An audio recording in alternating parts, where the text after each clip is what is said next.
Hello guys, welcome to my channel Trading Chart Patterns. Now I'm analyzing this stock Balkrishna Industries. If you'll watch this stock closely, you will find out that this was a hefty good support for this stock. 2483.84 rupees was actually acting as a support for this stock. What has happened? The stock has given a breakdown, went up, took resistance here, came down.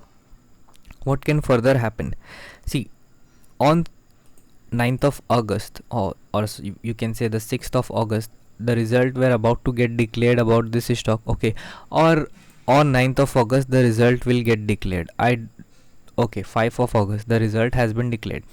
So what has happened? As soon as the result got declared, the stock started to move towards the downside. After result declaration, what can further happen? Let's say if the stock manages to go towards the downside like this, okay, then first of all it will come here, take resistance, and then will start to fall towards downside for these levels. Okay, this can happen in this stock. Okay, so you have to be extra careful while shorting this below this level or while buying above this level.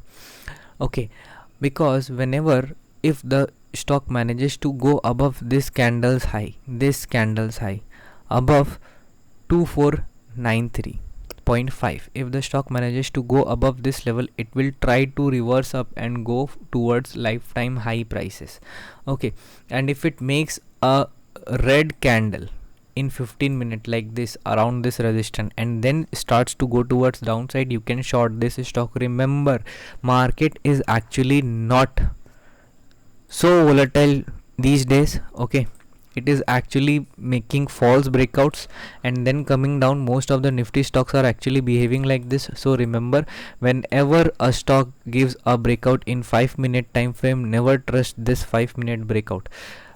You should actually consider 15-minute breakout or 30-minute breakout, and if the breakout happens, then only you have to consider buying above the high price of these candles.